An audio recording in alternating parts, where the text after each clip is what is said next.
మది కోవెల కోరిన దేవతగా దివితారలు పంపిన దీవెనగా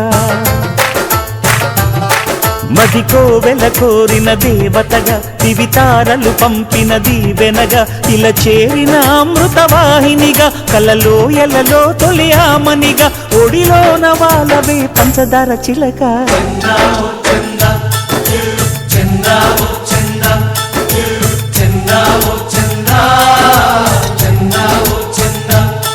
మది కోవెల కోరిన దేవతగా దివితారలు పంపిన దీవెనగా